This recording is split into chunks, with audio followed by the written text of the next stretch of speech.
What's going on, everybody? It's your boy D from DNC Digital, back with another episode of DNC Radio, and I'm so excited for this one.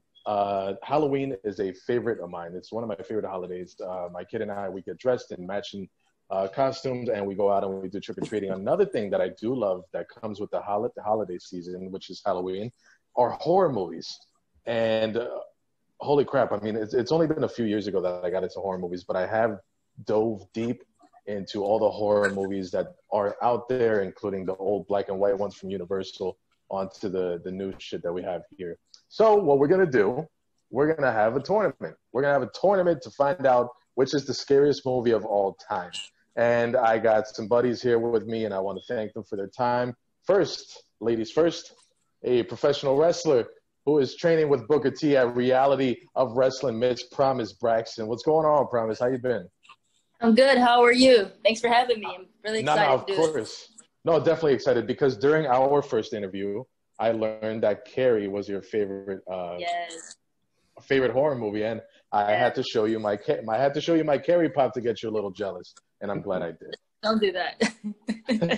And secondly, my brother from another mother, always down to do a podcast with me. We usually cover the Versus Instagram lives that Versus does, and we always recap and we talk about the night. My boy Brian Davis, what's up, Brian? What's going on, man? How you feeling? Oh, yeah, man, everything's good. I'm so excited to have all you guys here. And but Brian, you said you already have your pick, and I just want to let you know you already have your pick.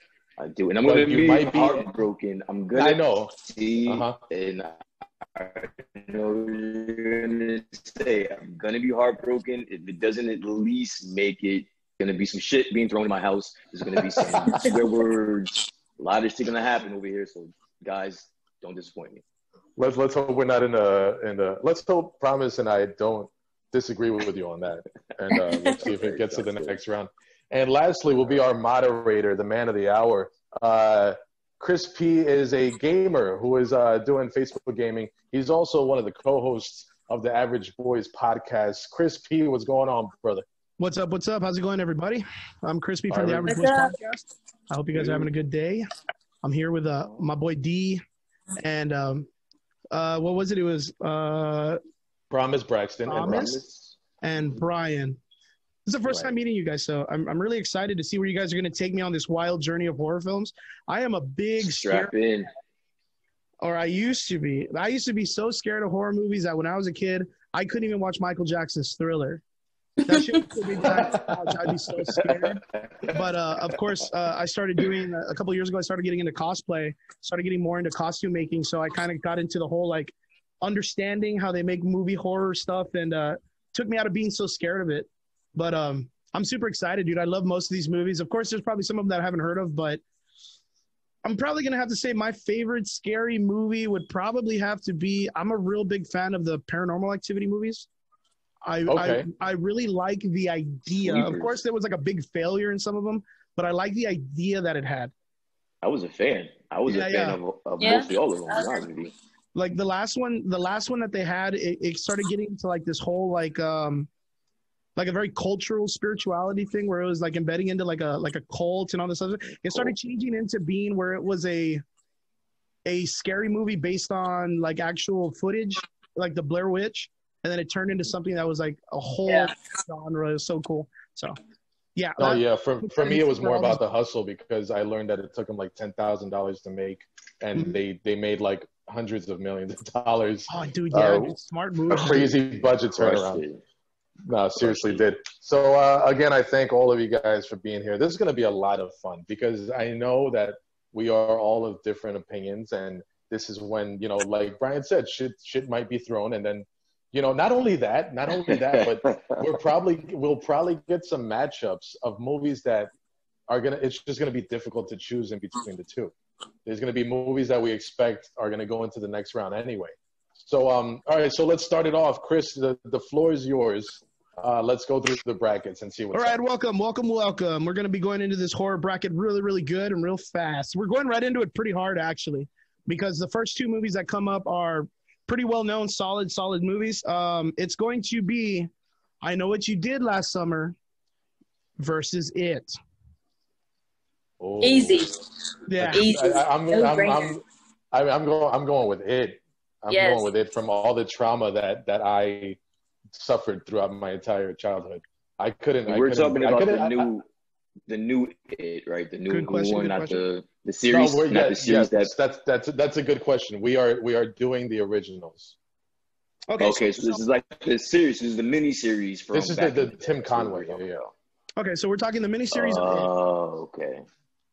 So we're gonna go ahead and start off. We're gonna give the floor to Promise. Out of both of them, which one do you prefer? And give an explanation why. It's a no-brainer to me. I love it, especially the original one, because I felt like he's really scary.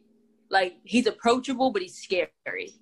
Like, in the new one, you wouldn't approach that clown. You'd be like, oh, hell no. Like, like absolutely really hell no. And I like what you did last summer, but I felt like it's really like kind of like clunky in the middle. Like, it kind of doesn't really make any sense, if you want to be honest.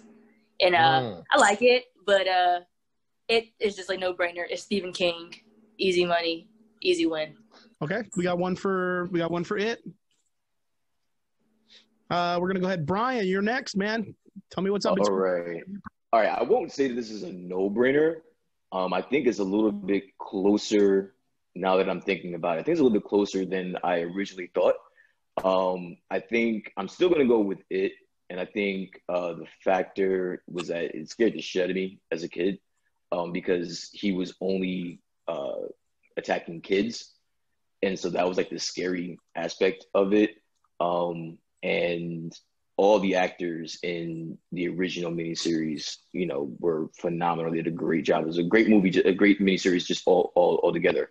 I know what you did last summer. I think that was right around that time in the 90s, where it was like Scream and all those movies. They were pretty. I mean, they probably don't age well, but back then, you know, they were really good. But I'm gonna go with it on this one. D, and your call. Yeah, for the time, when you talk about Scream and all the other slasher movies that I Know What You Did Last Summer came out with, it gave you it wasn't a monster anymore. It was just like a person that was like chasing you, and yeah, that was scary. But as a child, it was just I couldn't be around clowns. I didn't fuck with clowns. I was not messing with them. And even as an adult, as I went back to watch it, it wasn't scary as it was unsettling. It was just like there were moments with the score and him standing there in the field that I just didn't feel good watching it. It wasn't like I was scared. I just there's a shit going on in my stomach and I'm not liking it. So I mean, thankfully we're all unanimous. We're off to a good start as far as agreeing on things. So we're all unanimous. It goes on to the second round. Yeah, I'm gonna have to say it's the winner of that one. My call would probably have to been it too. I mean, I Know What You Did Last Summer was kind of like a bubblegum, kind of teeny bopper horror film, where it was like a very cult classic. I mean, if you think about it, like of course it couldn't be rated R because it was on television, but I think Tim's portrayal of the clown, Pennywise, was the thing that was the most scariest. I think if they would have switched him out for anybody else other than Christopher Lee. Made Pennywise. Yeah, if it would have been like a Christopher Lee, like I think it would have been hit pretty hard too, like a really, really good scary thing. But like nobody could really pull it off. Like Tim as Pennywise kind of like sold the whole show. That I mean, I told you earlier, I was a big scaredy cat. I didn't even watch that till I was an adult. It's still freaking me out. Yeah, man. So, but then again, let me ask, like just by chance, do you think that the success of the film was more because of the fact that people naturally have a fear of clowns? Like a lot of people have a natural fear of clowns. I had a fear of clowns because of the movie. I don't know. Like that's a really weird question. I think what it was taking something that is so beloved in a child's like the innocence life. Yeah, the innocence of a clown. You hire the guy and you hire a clown for kids, and now this guy's like going down and hunting down kids. I wasn't down with that. Yeah. Yeah, it was. Yeah, I mean that was the whole point. Is like he chose this alien chose the form of a clown because it was easier access to these kids that he was attacking. So yeah, that was scary as fuck, dude. Yep, good call. Okay, so the next one, we're gonna go into the next part. So we got a good couple of these coming along, but you'll notice that there's some that are very like that, where it's like a really heavy hitter versus like a smaller variation of a film, and you're going to notice that there's some real heavy hitters hitting against each other. Okay, to be fair, just so the listeners understand, these brackets were randomly made. Yeah, I didn't look at them. It's randomly made. No one chose this. In fact, if I would have done it, I would have chosen different, because some of these heavy hitters, like, you feel like they should kind of not go against each other till the very end, but it is what it is. So on the next one, this one's going to be a really hard one. It's going to be the Amityville Horror versus Friday the 13th. Shit. Yeah, you see, I'm telling you, there's some that are just, on. Oh man, they're really hard. Oh shit. So Come back to me. Come back to me. Amityville Horror. Yeah. Come and back. Friday the 13th. I can lead off. I can lead off on this one. Go ahead, sir. I'm probably gonna go with Amityville. Damn, I'm gonna go with Amityville. Because that one scared the shit out of me too. Actually, they both scared the fuck out of me. But I think it's sacrilegious to go against Friday the 13th. Oh my god. This early. I think it's sacrilegious to go against it this early. But I'm gonna go with Amityville, dude. I love that movie. That's one of my all-time favorites. Excellent. Okay. Promise. I'm gonna have to disagree. I'm gonna go with Friday the 13th on this Damn one. it! Yeah, I know. And I say that I don't blame you. I don't. Blame It's shocking if you actually watch the movie. You know, you think of Jason, but it's like to find out it's his mom. It's like a major plot twist. It's like this old lady who's just like just killing people at this camp that her son died at like 20 years ago, and it's just like, man, like, then to get beheaded. Then Jason comes in the sequel. That's pretty freaking sweet. I gotta go with Friday 13th. It's good. It's good. And D, your call. I know the listeners can't see me, but I'm stressing right now. I am stressing right now. Only Come because on, dude. It's a guy loses his fucking mind and kills his family, dude. Like that's the crazy thing is that when you think horror movies, you immediately go to the main characters, that squad of guys that, you know, Jason, Freddy, and Michael Myers. Those are like that's the dream team when it comes to horror movies. But Amityville Horror is such an artistic way to scare the shit out of people, because it's such a simple formula where you move into a haunt, and you know what, we've seen that formula millions of times, like even in fucking TV movies and Goosebumps, and you move into a place and it's haunted and it fucks with you, but damn it, oh shit, come on, D. And if I'm not mistaken, I'm sorry. I'm sorry. This is so weird to say. Oh God! But say it. Don't look at me. It's gonna be Amityville Horror. It's also actual event. Oh shit! So we got Amityville Horror. Yo, Jason's out already? Oh my God! Get him out of here, yo. Get him out of here. I can't believe Jason's out already. Hey man. My call probably will not. I don't know how to say it because of the fact that Amityville Horror itself is based on an actual event. Yeah, it's real. Yeah, it's based on. I forgot the person, but it's the axe murder lady, or something like that. I forgot. They even did like a Ghost Adventures on it. Okay. But I know it's based on an actual event. I think Ryan Reynolds' portrayal of Amityville Horror was probably one of the best renditions I've ever seen Ryan Reynolds in. So it was respectable. That original one is crazy shit. I mean, because you're so used to seeing him in comedies, so when you see him in something serious and he's got like a mad face and he's going after his kids with like an axe and shit, it's freaky. It's a little freaky. But yeah, man, The Godfather, just like Freddy, just like Michael Myers, Jason Voorhees, and Friday the 13th, it kind of lays a pathway for the entire horror industry. But it's really weird because horror wise, if you're basing this strictly on horror, I think the Amityville Horror is a really good choice. And you know what? Like I was gonna say, like these brackets, like they're probably like if anybody's listening who like majored in film, like that's not us. These are our opinions. This total other spectrum of that. Yeah, straight up, this is gonna be rough. I'm not even. Yeah. Go ahead. What's the next one? Okay, so on the third one, it's going a little bit more into the more lesser known. We're looking at Leprechaun versus Misery. Of course, I mean, both of them are well known, but not sure. really, really high up in there. No, those are both good. Yeah. Those are really good movies. So I'll just get mine out the way. One of my favorite horror movies ever is Misery, so that's my vote. Okay.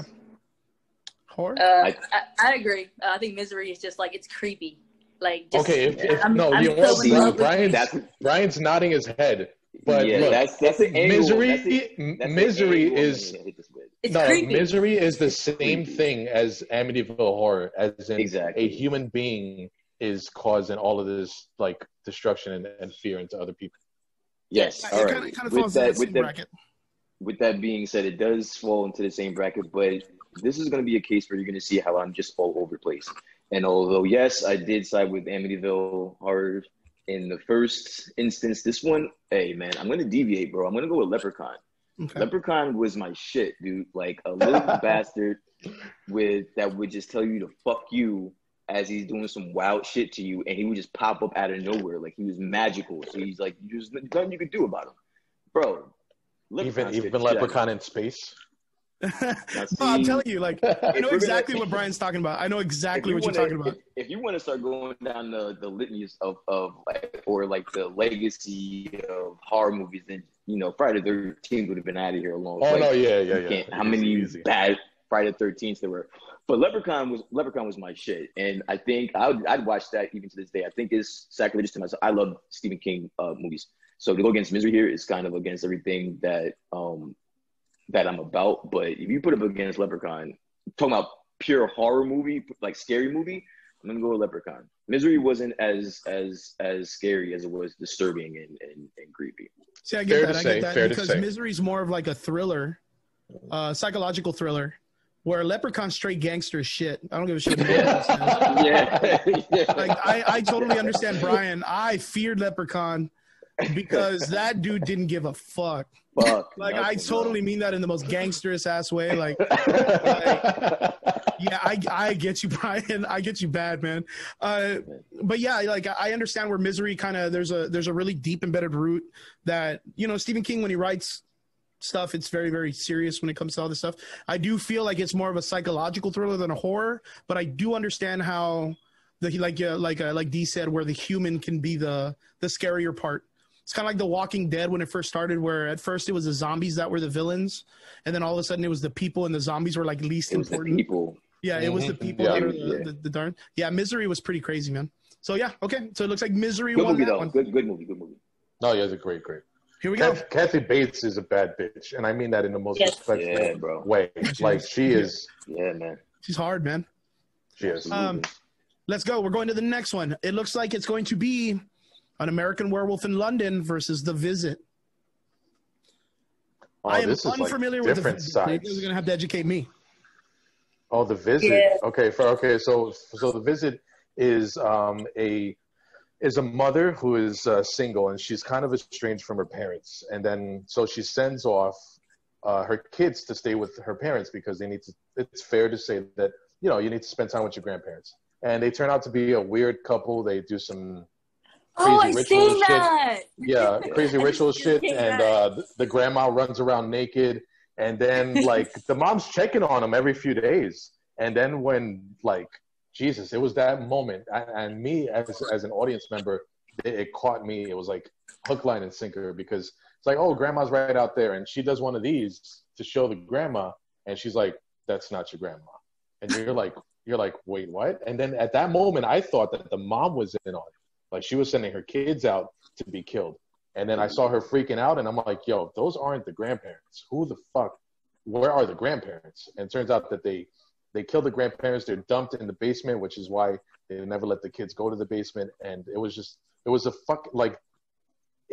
weird. And then it was like, holy shit, what's going to happen? You know what? I take it back. I do remember that crazy ass film. Yeah. No, it was nuts. I'm going to call that crazy ass film. That's a crazy ass film. And American Werewolf in London, that's damn, man. That's like Phantom of the Opera type shit. Like that's classic. Yeah, it's a classic. Again, artistic horror. I wouldn't know what to do right now. Damn. Yeah, I don't know about this one. I've seen both of them familiar. I've seen both of them more than once, but I think on this one, I mean, just for argument's sake, I'll probably go with the American Werewolf in London.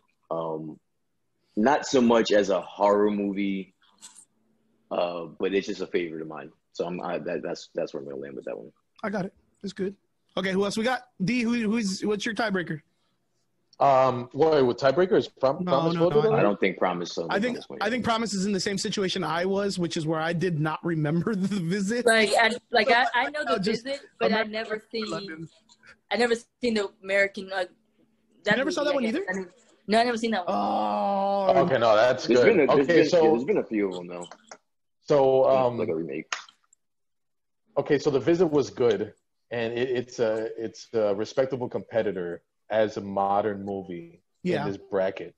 But as far as horror, as far as the beauty of horror, like I know this sounds like an oxymoron, but the beauty of horror would make me pick American Werewolf in that. That's really, really good. Excellent. So, Promise? I guess The Visit, because I never seen the other movie, so I got to go with The Visit. Okay. It's a good pick, though. What do we got? No, it's a great pick. So, Brian, American Werewolf moves on. I'm going to win American Werewolf. Okay. So, let me go ahead and write that. Ooh, man. Second branch seems to be pretty tough, too, man. I ain't going to lie. Oh, don't make me think about the second, because I don't want that to mess up. I was going to say, this is only get rough. I know, man. That's the next episode. All right. Mm-hmm. Yep. Okay, here we go. Next one. Woo, you guys are in for another one, man. Oh, this one's going to be tough. I'm not even going to lie. This goes out to the old school horror watchers. Oh, we got Promise. Promise got to do a break real quick. So, you know what? Actually, I'll give her a little break. My pick on the last two that you guys were talking about would probably have to be American Werewolf in Paris, strictly because of the fact that I'm a big fan of werewolves. I think that they're very underused in most films, and they're usually kind of like the co-host in the horror. I really, really think that gave the wolf, including the Wolfman, by what was that? Oh, Wolfman was the Wolfman. Yeah, those movies theythey really hold dude, they're real deep in my heart, man. But Promise, you good? Lou Chaney. Fun fact: Lou Chaney, who played the original werewolf, he did his own makeup. Oh yeah. That's a real good nice. thing. All right, here we go. Here's something for the old school: Hellraiser versus Wishmaster. That's a hard one, man, because both of them are in the same genre of horror. Yes, it's the same freaky shit. Promise, I think I've only seen Wishmaster like once. I've seen them, but like this was very don't beat me up, guys. I didn't like neither one. No, that's fine. I was gonna say like it's just like I'm not. I just couldn't get into those movies. Like it's just. I don't know what it is. I'm gonna be very partial, and it might be unfair. It might be unfair, excuse me. But I'm gonna go with Hellraiser only because I met the guy and I got to interview him. He was actually my first interview. Okay. So I'm gonna go with Hellraiser because it was like full circle. It was full circle for me because I was like, I remember hiding from the I ran out the living room watching that movie as a kid. Oh, nice. And I got to meet the guy. He was a class act. So I'm just gonna go with Hellraiser because Doug Bradley is a fucking gentleman. Sweet. Brian, your call. Also, I think I'm also going to go with Hellraiser. I don't really remember Wishmaster too well, which, speaks volumes when you're asking me this question. But Hellraiser definitely is another one that's like a classic. Scared the fuck out of me as a kid. I think that was the first movie where I got so scared that my mother called me a dumbass for watching it and told me to stop watching scary movies. So harsh, man. Yeah, but she was like, "Oh, what are you doing? Scaring yourself? Stop fucking watching it." But yeah, that's funny. So I'm gonna go with on that one. All right. So if you had to choose, Promise. I guess I'll go with Hellraiser. He's a little bit more scarier than the Wishmaster. Okay. Very cool. Hellraiser's the winner of that round. So let me break it down real quick for the listeners that are out there. Hellraiser was made, it was more of a space traveling gore. It was a very gore-centric film that dealt with a lot of torture-style horror. The main character is this dude who is kind of like the ominous villain that kind of like goes around and just causes a bunch of terror, but he inflicts a lot of torturous damage to people, and you have to like solve a puzzle box to stop him. So the other one was Wishmaster, which is a really dick version of the genie from Aladdin, if you think about it. That's the easiest way to explain it. It's the easiest way to explain it. You get your wish, but there's always a there's always a twist, a really horrible twist. Okay, so here we go. We're jumping into something a little bit, of course, more nuanced versus old. Both of them are very heavy hitter films. We're looking at A Quiet Place versus A Nightmare on Elm Street. That's a heavy hit, man. All due respect to Quiet Place, I'm going to go with Nightmare on Elm Street. Ooh, Quiet Place was good. Quiet Place was good. It was good, but I'm just going to go with old school Freddy. Okay. Promise? I agree with D. Nightmare on Elm Street, it's scary. Everyone loves sleep. So just imagine someone saying, you sleep, you die. Like, you're just like, what? Brian is upset. I would be the first person to I wouldn't even try. Just be like, you know what? Brian, is this that moment? Is this the moment? No. Oh, okay, you know what? You guys dodged the moment. I'll tell you that much. You guys. We dodged the moment. Okay. Dodged the moment because Nightmare on Elm Street is by far my favorite scary movie. For the reasons that Promise just said, is like it's so horrifying to know that you can't avoid sleep. You can't avoid the motherfucker, bro. So it's like he's waiting for you, and he's waiting to do some wild shit to you. And while he's doing this wild shit to you, he's gonna talk shit.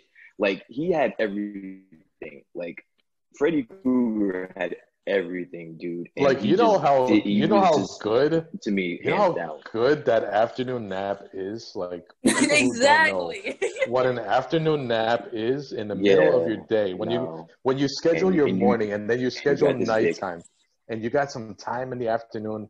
Lay down on the couch, grab a blanket, leave the fucking TV on because that's a good nap. That's what. Freddy Krueger, he literally just goes after people after 25. Wake up with the bed tattoos on your face. You are set. Freddy Krueger always attacking us in the middle of the day. All us middle-aged people, 25 and up, just attacking us because we need naps after work and shit. It's the worst villain, man. All right, cool. So looks like Nightmare on Elm Street won that round. Pretty good too, man. I mean, Quiet Place was not that bad. It was a nice. No, Quiet Place wasn't a bad one. No. So just a bad matchup. That's just a really bad matchup. No, yeah, that's what it was. In any other event, it probably would have gone to the second round. Mm-hmm. All righty, here we go. Next round: Insidious versus Final Destination. Oh shit! Oh, that's a really good one. That's a good matchup. That's good. I'm gonna ladies first. Ladies first. No, not this time. Not this time. Let's go. I'll go first. Okay, Brian. Let's go, Brian. Go ahead. I'm sorry, I didn't mean to cut you off, but yeah, I'll just get it out the way. I'm gonna go with Final Destination. I think Final Destination is something that everybody has seen, and if you're just driving down the road and you're behind the fucking truck that's got branches or trees and the shit, and you're like, yep, this is some Final Destination shit, dude. For real. So I'm gonna go with Final Destination. Although Insidious was scary as fuck, and it was it's one of the better new age scary movies. But yeah, I'm gonna go with Final Destination on this one. Okay. So far, Final Destination. Promise.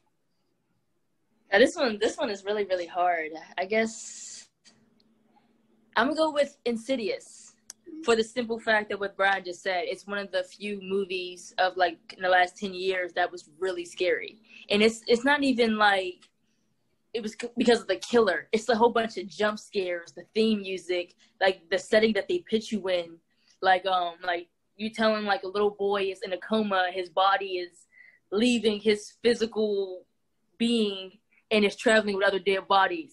Like as a parent, I would be scared shitless. Like, excuse me?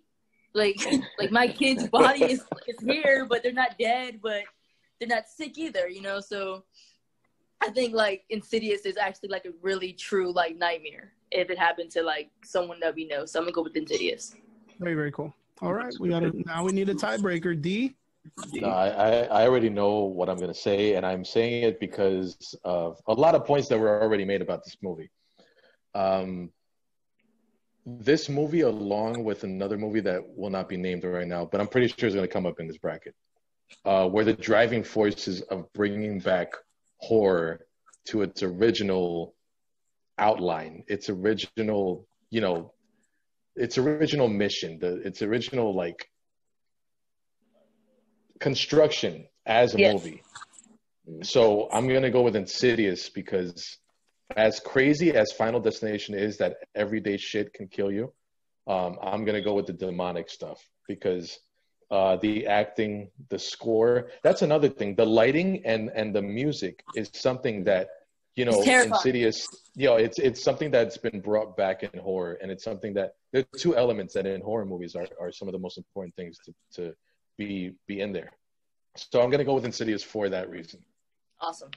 Okay. Very, very good call. Very good call. Insidious would have probably been mine too. Final Destination does deal a lot with death as an entity collecting what you owe him. So there is that demonic kind of presence in the Final Destination world also slightly. But there was that one scene when that fucking red and black demon came out behind that dude's shoulder and it fucked everybody up in Insidious. Yeah,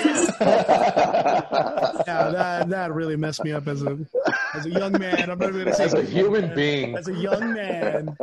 Yeah, that was a good call. All right, here we go. Next round.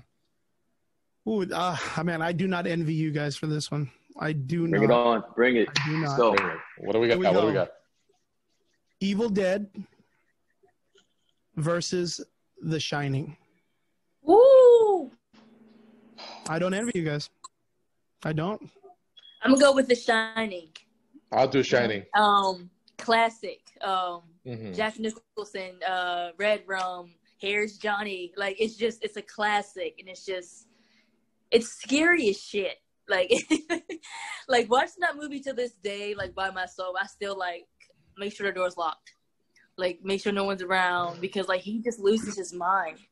And it's like for like a man to just like want to kill his wife and his child just because like mental issues, it's just like it trips me out. So I'm with The Shining. Very cool. So we got one for The Shining. Ryan. Yeah, I'm gonna say that The Shining. I'm sorry to cut you off. I'm gonna say that The Shining was it definitely touched on mental health before a lot of other movies, and yes. And there's just so many moments in The Shining that are easily recognizable. You can recognize the fucking carpet in the hotel that they sometimes use in other movies to pay homage to that movie. The mere fact that so many movies pay homage to that movie is easily the biggest testament to the longevity of the life of this movie. And Evil Dead, I feel like Evil Dead has its own audience, and it's not a bad audience, and it's not, they're not wrong for saying Evil Dead is one of the best horror movies of all time. I just feel like The Shining is a bigger opponent right now. I feel like The Shining is the one. Absolutely. Yeah, I think Evil Dead is more of on the side of like the cult classic, as opposed to The Shining being synonymous with horror movies. I'm a huge so I'm gonna go with The Shining on this. I am a huge Stanley Kubrick fan, and the work, and when you were talking about the last round with like the music and just that ominous feeling or tone to it as you slowly watch this man decline into a state to where he just loses all control and all sense of reality. And if you are within arm's reach, you're at risk. I love that movie. So yeah, I'm gonna go with The Shining on this one.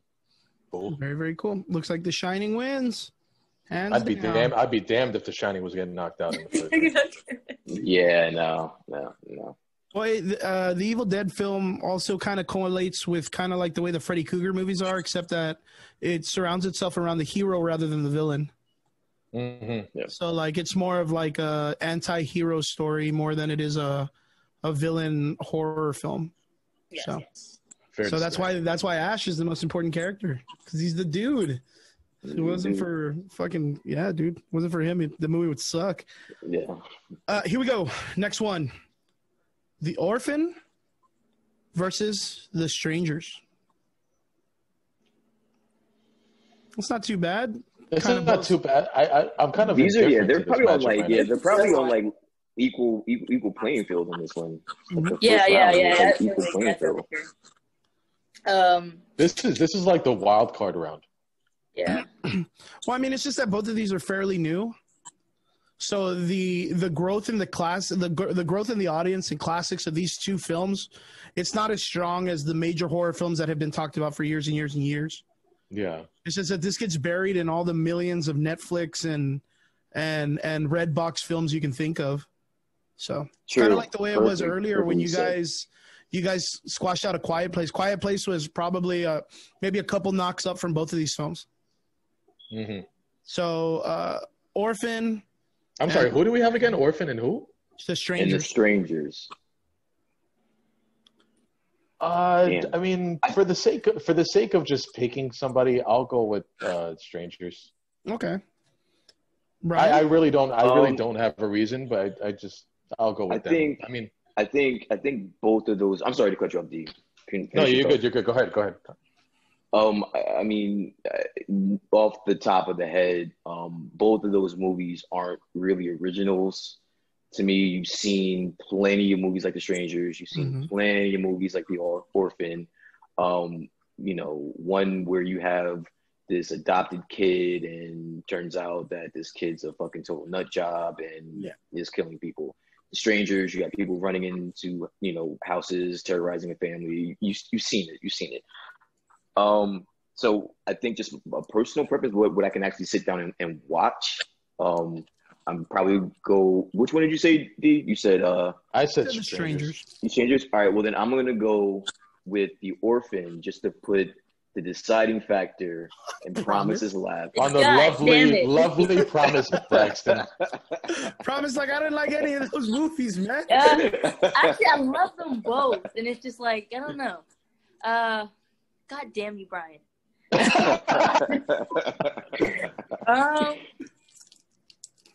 I'm gonna go with The Orphan on this one. Even like you said, it's both of these movies are kind of both cliches, kind of been done over and over again. But that movie came out when I was young. I was like 11, probably 12, and I didn't know if that little girl was a grown lady or a child. Like, because after, she's actually a kid in real life, but she did a great job playing like an old, 36-year-old woman. So I was really I used to Google her. I'm like, how old is she? So, so I would go with that because, just she not only did she try to kill the kids, but she killed other families and she the whole bag of why she was just a lunatic. So I'll go with The Orphan on that one. All right, cool. There's gonna be people watching this and be like, "How the fuck they put The Orphan over The Strangers, bro?" But then again, if you think about it, The Strangers is like a branch of what The Purge was. Yeah, that was the first movie that you hit it right on the button when you said we've seen them all before. I think it's just with The Orphan, wasn't she didn't have to deal with a whole possession kind of thing also? Mm-hmm. Yeah. Yeah, so it does deal more with the spiritual part of horror. So, I don't know. I kind of feel like The Orphan's a good call too. The Stranger. Yeah, I feel like throughout this tournament, we either lean toward, out of this world shit making scary stuff, or actual people making it scary. Yeah. And these are easy examples because we voted both sides. All of us have voted both sides, and these are easy examples that with some movies it'll be a hit or miss. Some movies actually do have scary shit as a human being causing the fear, and some don't. Some just don't, or some less than others. I think it deals really good with the delivery also. With The Orphan and The Strangers, it's the delivery and how the actors and how they did. So it's like you said, these movies are very cookie cutter. There's so many variations of it that they all kind of coincide the same way, but it's how it's delivered that makes them that kind of cements them in the horror history. So the winner of that one was The Strangers or The Orphans? Orphan. The Orphan. Oh, The Orphan. So I got to write these down, guys. So I got to write out the brackets over there. The next one. Hard at work. All right, here we go. Another hard one for you guys. We are looking at the Children of the Corn versus Candyman. Wow. Candy corn. Candyman. Candy corn. No, candy corn sucks. That's scary. There's no good reason for candy corn. If anybody on this podcast likes candy corn, I'm gonna exit I out. kind of feel after Halloween when everybody throws their candy corn away, the company that makes candy corn goes to the dumpster And recycles it. And then cleans them and sells them next year. How about that You fucking hard ass candy corn since How about that? 1980. How about that hard ass marshmallow that's shaped like a peanut? I've never had that. Remember that shit? I've never had that. Remember that shit? Yeah, See, man. David, and Brian and I are Mr. Davis over there. Brian and I are old school guys, and we remember that. Like a fucking door stopper is what it was. Hey, you can take someone out with them. Disgusting peanuts. Hey, you can put that shit in a man. slingshot and hit someone. All right, here we go. I'm gonna go first on this one. I'll go with Candyman on this round. Candyman was scary as fuck, dude. Scary as fuck. I remember going to the movies to see this one. I remember going to the movies to see that one. And I had nightmares for a very long time. Children of the Corn was a little bit, as I was a little bit younger. And I didn't see it until I was a little bit older, so it didn't kind of hit me as Candyman did. Oh yeah, Candyman was that one. I don't even know if people even put Candyman on their list as good horror movies, but for pure horror, that was great, man. No, straight up, I would. Dude, Candyman was scary as hell, man. I wouldn't want some dude to meet me in the bathroom and shove a hook in my ass, and then leave a warning sign with my shit on the wall, man, for anybody else that came in. What? Hell no. Nah. And he works with bees, which makes it worse, man. I hate bees. Can you imagine if you control wasps? That would have been the shit, man. Fuck. Okay, so right now we got one for Candyman. D. Promise? D? Promise? Anybody? Oh, Promise sent it over to me. Yeah. It sounds like Promise is undecided. So I'm gonna oh man. Okay, because Candyman, you gotta give credit to how they actually shot the shit. Because the main character was a hell of an actor, and the shit with the bees, I don't know how the hell that was just crazy to me. But to me, excuse me, in a horror movie, there's nothing scarier than small children. So Kids. Yeah, kids can be fucking scary. No, kids are fucking fake. So. Damn it, man. If Braxton is undecided, I'm gonna go with Children of the Corn. Well, All right. See, I was like, that's not fair. The last. I like them both for different reasons. I like Candyman because that was one of the first roles that an African American person actually took the role in. And that stands out to me. And it's a different story. It's not like slaughter, just killing. But the Children of the Corn, it shows the power of manipulation and what religion can do to people. Yeah. Oh, nice. People in society today, they're not bad people, but if you tell them this is what Jesus wants, this is what God wants, they do kind of fucked up shit. So, and it's even worse when it's kids because, when you're young, your brain's not developed. And if you're already thinking one way, you're already screwed. Mm-hmm. So, I gotta say Children of the Corn. Ugh. Damn. Wow. Damn, Candyman took the L there? Brian, guys. Again, this goes with the leprechaun shit. If you grew up in the streets, in the hood, Candyman was gangster.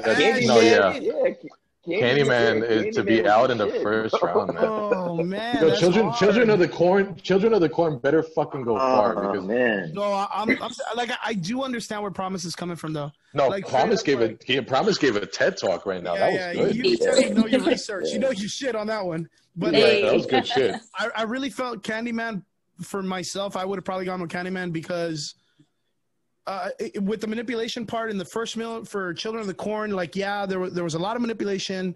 It deals with children, and children kind of do this psychological thing to us when we see them all creepy and shit, and they start singing and doing shit in the woods and stuff. It fucks us up. It fucks us up. The guy who delivered Candyman gave strategic horror in his role.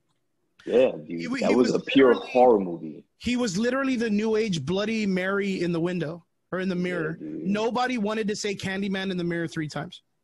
Oh, yeah. Nobody. Scared the fuck out of me, dude. Nobody. Motherfuckers were betting each other when that shit came out to say Candyman 3 times in the mirror. Bro, I still won't I still looking at my car window. Hell no.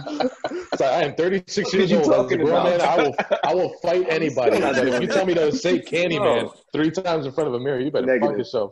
Yo, it'll never happen. No, dude. Hell no, not with me. It's all right though. I'll take the L on the chin. I just can't believe that one. All right. Yeah. Alrighty. Here we go. Next one. Let's move on. Man, that freaked me out, and that's because if y'all don't know this, Candyman is getting a remake. Yeah, yes. It was supposed to be released, but I think COVID knocked it out. And you know what? To tell you the truth, we're still working on getting it all shoveled out, but I know that is it. I was looking forward to it. It looked crazy, and I think it was Jordan Peele. That shit's gonna be off the chain. And I like to follow the stock market, and the movie theaters are taking some big hits right now because a lot of studios are just deciding to release these new movies onto streaming services rather than the actual theaters. That's where it was going. Yeah, that's where it was evolving to. If you think about it, Redbox killed out the DVD. Streaming services killed out Redbox. Now it's going to be where straight up, dude. Redbox cannot compete with the streaming services. Now you'll have it to where streaming services did the Mulan thing was just a test. Yeah, and that failed though. That failed, but why? Okay. You know what? No one even knows if the streaming is going to. Let's take an exit real quick. If I have my daughter and she invites all her friends, parents can come too. $30, I'm saving $30. Dude, they can put that shit up to $60 because that's what you pay for a UFC pay-per-view there. Fair. You know what I mean? They can change that shit up to $60. If you got a chance to see Avengers Endgame and you didn't have to wait in line and you could see that shit at home, the comfort of your own house, eating fucking a botana platter or eating a pizza full fucking size and not having to play, and all you had to put down was $60 and watch it with 10 people? Hold on, Brian. Do you know what a botana is? Let's just say it's the equivalent. It's the equivalent to a mixed grill for 4. Let's say that. It's a big ass plate that has nachos underneath and a bunch of beans and cheese and then fajitas, dude, on top, and then just tomatoes and onions and everything good in life. Everything good on life is on. No, but if you're charging me $30 and I mean every ticket's what, $9-11, I'm still saving. Like, just bring in people, let's make some food, let's have some drinks. Like, I don't know why it failed because it's an easy money saver. I just think the reason why is because then you lose opportunities as the people making the films, because those people that are putting and I'm only saying for $17 million a film or $70 million a film, and then they put it in the theater for $20 a bag of popcorn, $50 for a drink of water, like, you know, $20 for a person. Like, you're losing out on a bunch of cash that people have been programmed into paying because that's what it is. Sometimes there are movies that I would rather experience in the theaters. Yeah. Yes. Yeah. But, okay, moving on. Yeah, sorry about that. We got and just to back it up a little bit. Okay. No, go ahead. Okay. No, go ahead. We're going to the next one. Fairly new, kind of, not really, except for one of them is very, very new, and one of them is kind of like I would say early 2000s. Jeepers Creepers versus Babadook. Oh, Babadook was fucking crazy. Are you guys not with Babadook? I didn't see it. Damn it, Babadook. So probably the first one, and I haven't seen it. Babadook. If you do not believe in him, he gets stronger. So you know how like you, I know you know how you're trying to like. You know, with a bully, you try not to, you don't give him a reaction, and the bully's power is taken away. Oh, they're not crying, they're not fighting back. I'm not gonna mess with them because I'd rather get a reaction. So if you try to act that way with the Babadook, they just get stronger.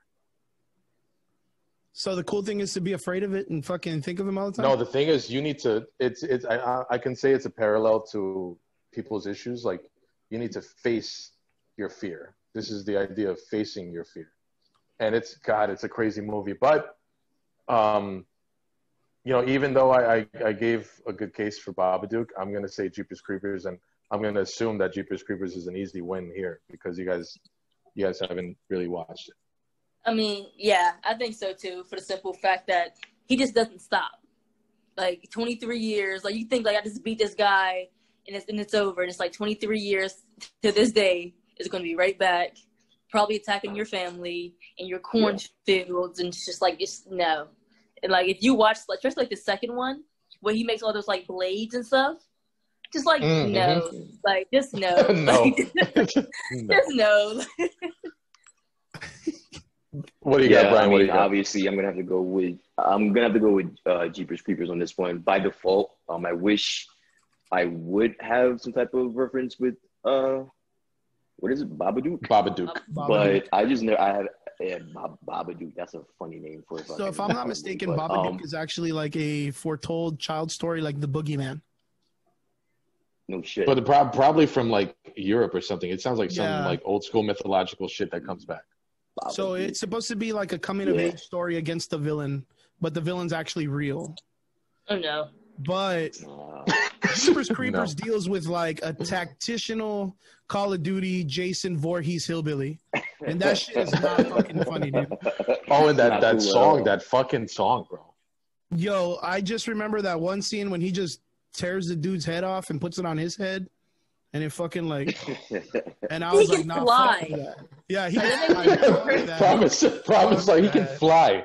That's it. You can't even run. He's like, you can't run. Yeah, you can't run. You can't run from the he's guy. like No, the you can't run. couponing version of Jason Voorhees, man. He's like coupon. He's just using pieces of people. A couponing Jason yeah, Voorhees. man. He's just like taking what he can and when he can. He's just fuck that guy, dude. Yeah, Jeepers Creepers for me, man. I know our listeners can't see this, but I gotta shout out Brian's shirt right now. Let me see that shirt, bro. Yeah, Creep Show, man. Yeah, Creep Show? Got a Creep Show comic, shirt man. on. That's dope. Oh, man. Oh, yeah. All right, so Jeepers Creepers goes through easily. Yeah, Jeepers Creepers. But you guys definitely have to check out Babadook. And you know what? At least watch the trailer. At least watch the trailer and see if you'd be interested in it. Yeah, because he looks like a Oompa Loompa on crack. Like, I'm not even going to lie. Oh, no. Yeah, he's scary as hell, man. Yeah. All right, here we go. Next one. 13 Ghosts. This is going to be fucking stupid, man. Poltergeist, man. Oh, come on. That's it. I was like, nah, I ain't gonna. 13 Ghosts is like, I did not want it to fucking go against a big name like that because 13 Ghosts was legit. 13 Ghosts was really legit. Shit, man. I love that movie, by the way. No, 13 Ghosts is kind of crazy. I didn't mean to jump to conclusions, but I'm gonna give 13 Ghosts its due. My choice doesn't change, but 13 Ghosts is I feel like it's a dark horse in the horror genre. Like most people don't. I feel like people don't talk about it, but when you mention it, it's like you're bringing back memories for 13 Ghosts. Mm-hmm. Absolutely. 13 Ghosts to me was like a comic book variation of horror. Like it literally belonged in a graphic novel. Because the 13 Ghost story, like it literally had backstory to every one of the ghosts. It was very new age and retro. Like everything was just solid. Like I wanted to see background on all the characters. I origin wanted to see the stories, man. of all these people. There was something about it that it created something super strong. The actors gave a solid delivery. Like, I ain't gonna lie. Poltergeist, do not get me wrong. Good film. But goddamn, going against 13 Ghosts. 13 Ghosts was like a new age instant classic, bro. Instant. What do you got, Promise? 13 Ghosts, absolutely. You're scared of somebody, like in 13 Ghosts. Like you're scared of somebody in that movie. It like, didn't leave anybody behind. I leave no man behind. Like it was that what was it? It was like that fat, like the dear child, like in the mother. Or the fat, Like, the fat Yeah, child yeah, yeah. and the yes, mother. yes. Like that scared the shit out of me. Like just like this grown man. Then like the origin of it was like his mom was like a carny, and like she was like sexually like assaulted by like the world's tallest man, and that's why her kid is all like huge, and it's just like what? Like Yo, for me, it was the Jackal and the Juggernaut, dude. that too. Those guys fucked me up so bad, dude. Yeah, dude. Oh would man, be this scared is as going to be an hell. interesting. This is going to be an interesting one. What do you got, Brian?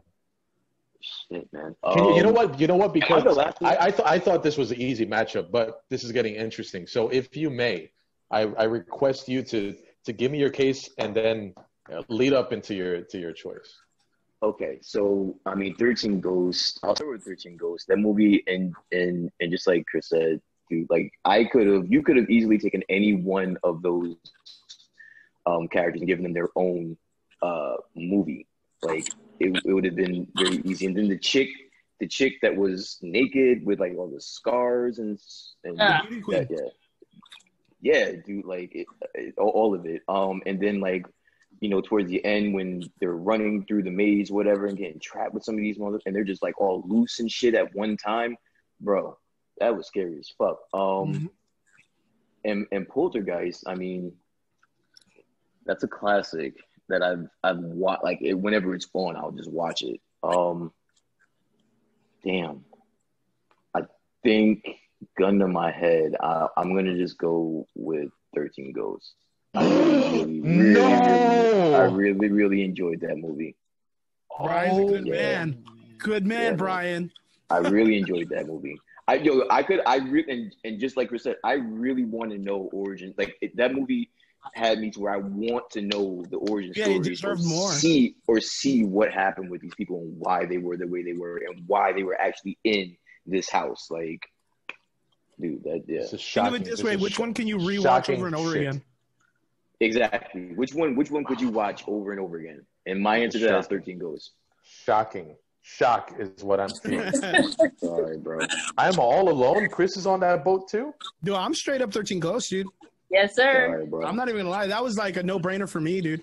But then again, it's like I said, like for me, it's more about the graphic novel telling of the stories, and I like the structure of the way the film was.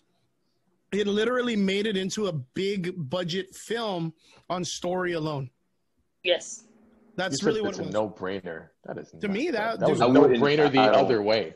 No. I wouldn't say it's a no-brainer. Poltergeist was good to me because of the fact that there was so much mystery around it.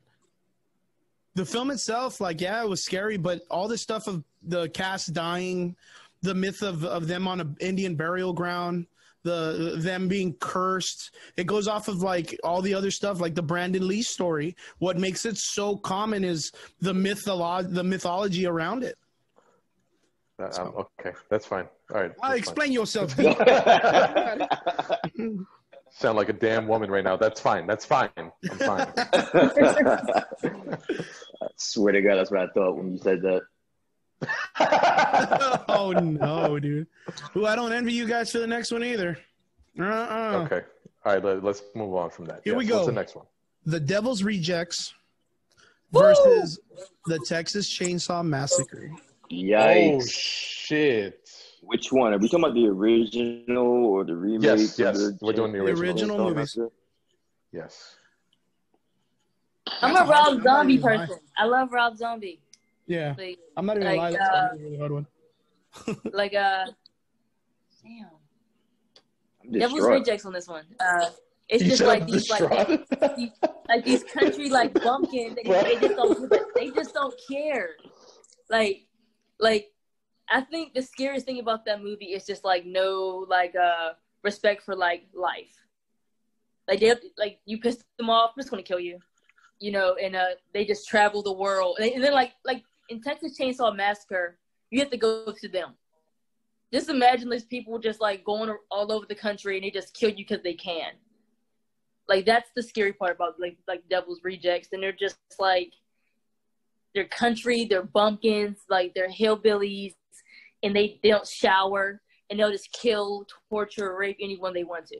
And so I got to go with Devil's Rejects. Yeah. Okay. while Brian is contemplating life. I'm trying to get myself together. I'm trying to put myself together on this one. No, I am going. Okay, it's a fair point about Devil's Rejects, but I'm going with Texas Chainsaw Massacre. I'm going with that because it's a nonstop movie, and you're wondering because and the family too, like the whole fucking family is fucked up, and that's the only shelter that they have right now. And of course, it's the middle of the night because it's a damn horror movie. But that's the only place that they can find some type of shelter. And you know what? The worst part is that you got a bunch of people, and you need to find a leader. You need to find a leader, and you got a lot of people like they want. Let's go this way. Let's go left. Let's go right. But this dude and it's a damn chainsaw. Fuck that. I'm going with Texas Chainsaw Massacre. Actually, I want to change my vote because you're right. Because he runs too. Like Leatherface runs with a chainsaw. Like ain't like Jason or like Michael Myers where they walk. He's running after you with the worst machine ever. Like, so you have to actually like run with him. Like, and he's not afraid to put you on a meat hook. Exactly. Oh God, the meat hook. The meat hook. All right, Brian, you're the last one. Now that I'm thinking about it, like both of these movies are kind of similar. They're two fucked up families that like to do fucked up shit and just don't give a fuck.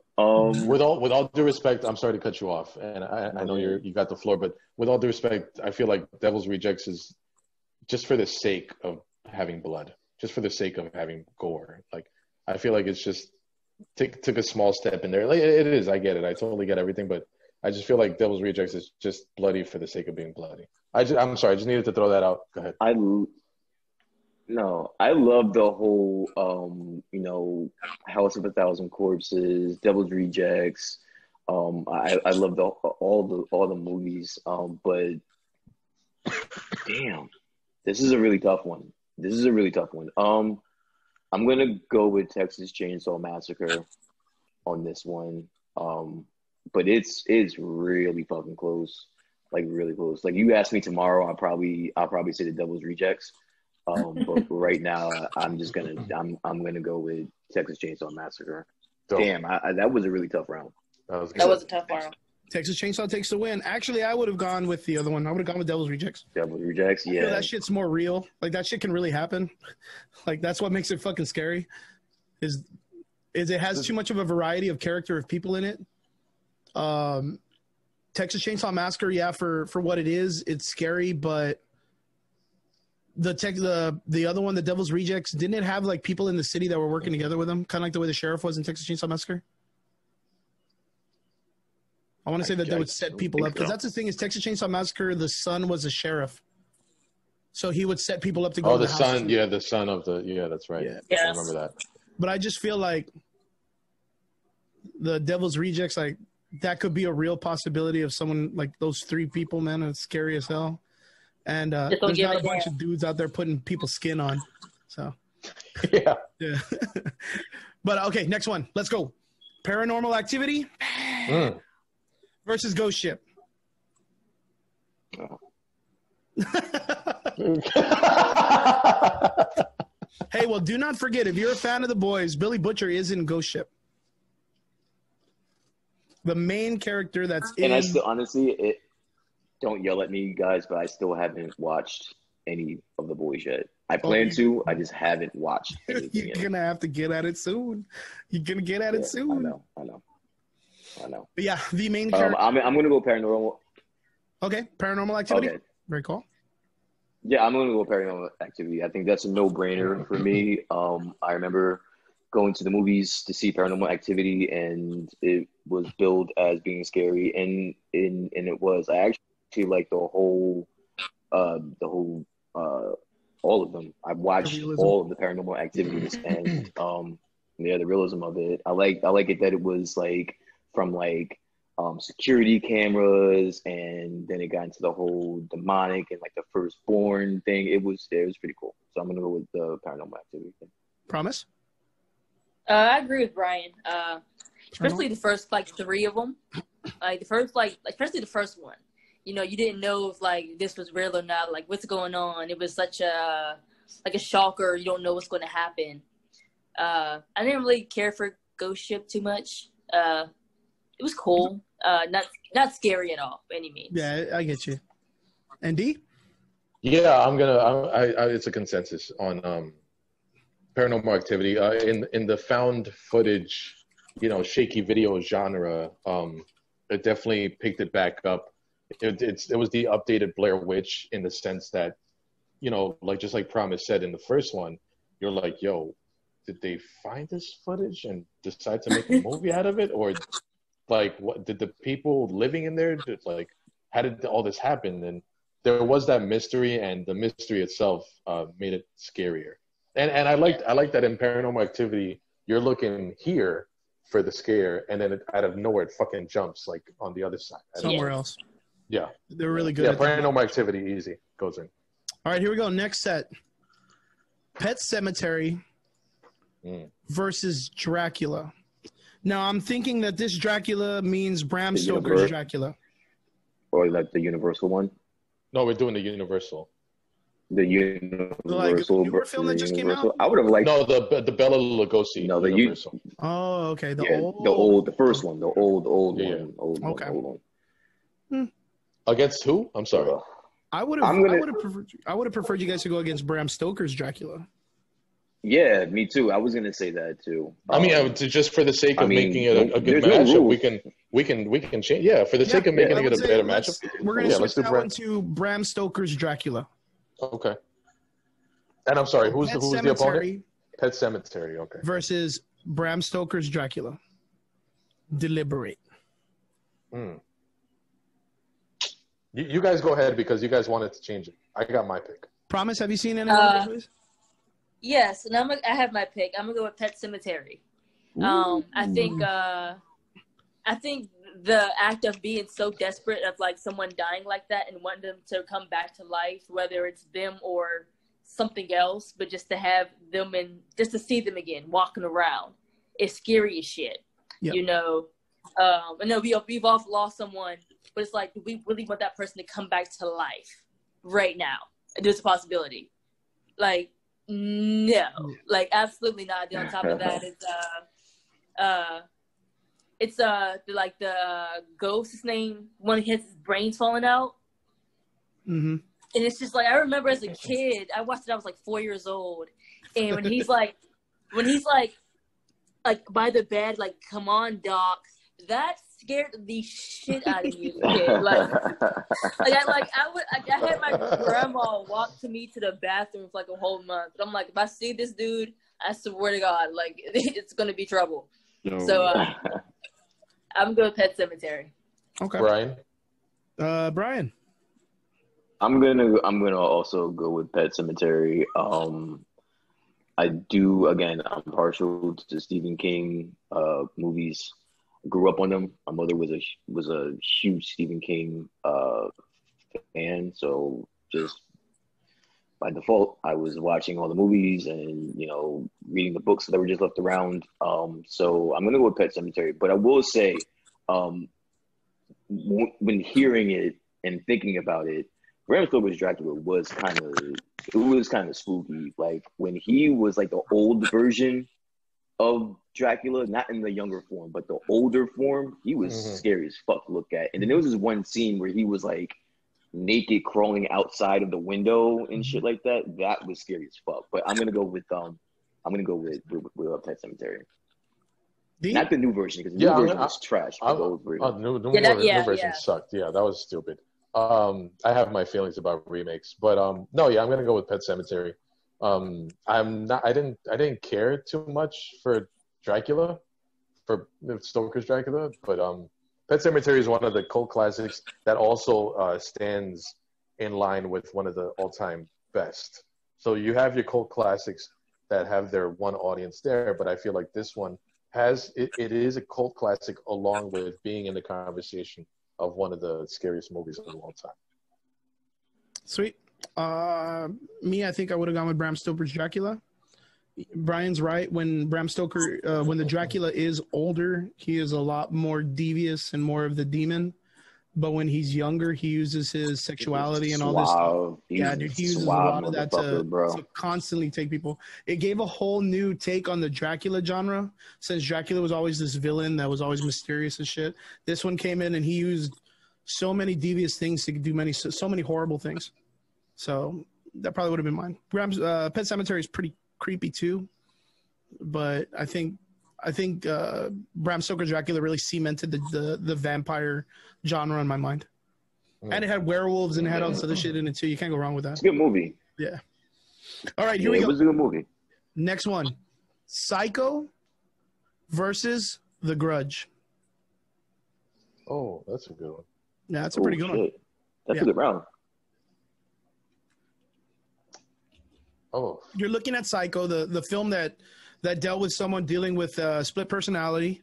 And you're dealing with The Grudge that deals with the Japanese folklore of a child that died in a house and is haunting people with her and a little. Damn it! You see, I'm a fan of one more than the other, but I feel like Psycho's just a build-up, you know. Mm-hmm. And it's strange, and it's unsettling, and you're not sure. And I'm a big fan of that. But if we're talking scary, I don't want to do this. I don't want to I don't want to vote for The Grudge. I don't want to vote for The Grudge. But it would be Are we Jesus, come back to me. I don't even know if I could. All right, Brian. What do you No, because look, if I choose Psycho just because I'm a fan of it. If I choose Psycho just because I'm a fan of it, but Grudge is like fucking scary. You know what? Put me in for Psycho. I'm down for Psycho. Okay, Psycho 1. All right, yeah, man. Just say it with your chest. Yeah, I'm gonna go. Say it with your Psycho chest. as well too. I'm gonna say Psycho too. I think the just trying to figure out what's going on and who's doing what, and then at the end, when the shock came at the end, it throws you into a loop. The Grudge is scarier, but I'm partial to Psycho, so I'm gonna say Psycho. Like watching Psycho at like 2-3 in the morning, some wild shit. If we're just going off what's scarier, it has to be The Grudge. Like, just imagine being in the tub and you just see like hair foaming out of the ceiling. Like, you would lose your shit. Like, that's like, you wouldn't just watch that. Like, you would lose your mind just like watching like your security camera and you just like a woman just form from it. Like, or little Japanese kid staring at you in a closet, man. Exactly. That shit's weird. And he's got a bowl cut. He's got a bowl cut. And he makes the same noise as a cat. Like, oh no. Oh yeah. Like, he screams like a cat. Yeah. No, absolutely not. All right. Looks like Psycho won that one. I mean, imagine. Just think about the impact that Psycho had on the horror movie genre. Yeah. You know. Yeah.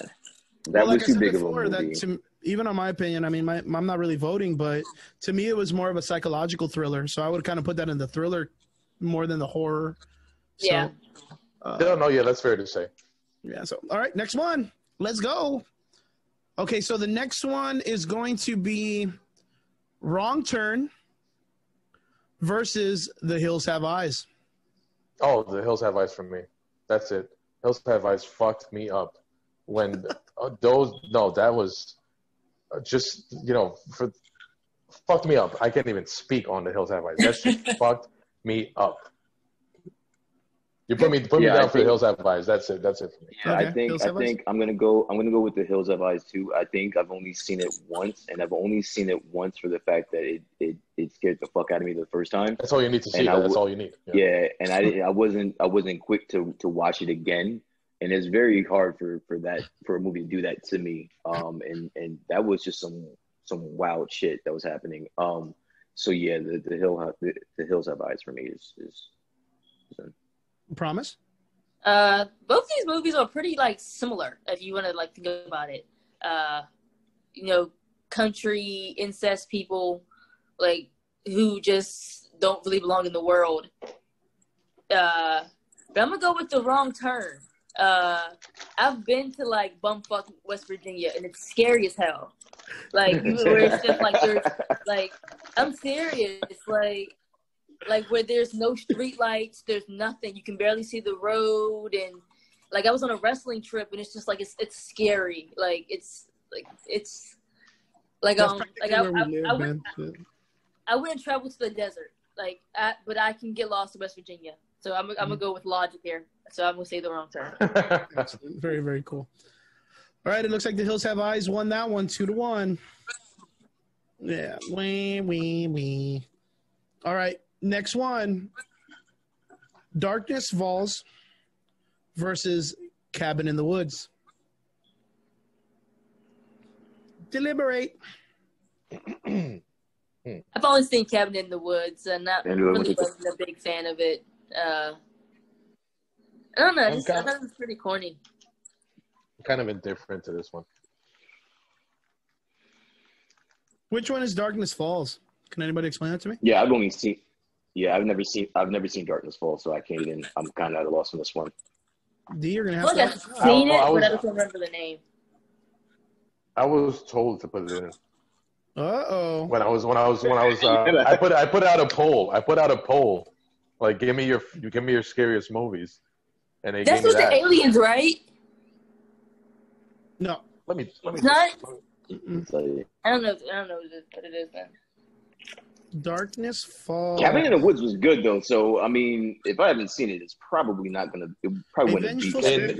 In Maine, the residents of Darkness Falls are all aware of the legend of Matilda Dixon, an old woman who was tragically murdered by a mob in the 1800s by the townspeople who thought she was killing children. So I guess she comes back. I found another one that says, which is probably not the right one.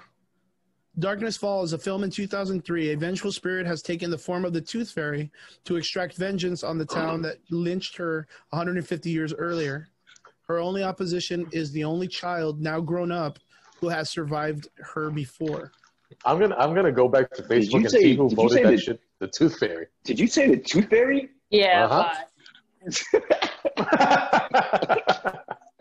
Cabin in the Woods, put it in. Believe me when it said that the opposition was a kid, I literally thought it was going to say that the kid had no teeth and that's the only opposition. I was like, I see that. Yeah, I can see that. I'm going to see who the hell voted this shit in right now. Okay, so what are we going for? Cabin in the Woods? Cabin in the Woods. Cabin in the Woods, yeah. Because that's the one that we're more familiar with. Yeah. All right. Here we go. Next one. Dawn of the Dead versus The Omen. Now remember, we're looking at the original ones, if I'm not mistaken. Yeah. So we're looking at the George Romero Dawn of the Dead. Yes. And we're looking at the original Omen, which I believe was also back in the 80s or 90s. I want to, yeah, 70s maybe. 70s. Yeah. All right, deliberate. I guess I'll start this one. I've seen both. I guess it's Omen. I think that's one of the first like scary movies where I was so like scared that I didn't want to look away.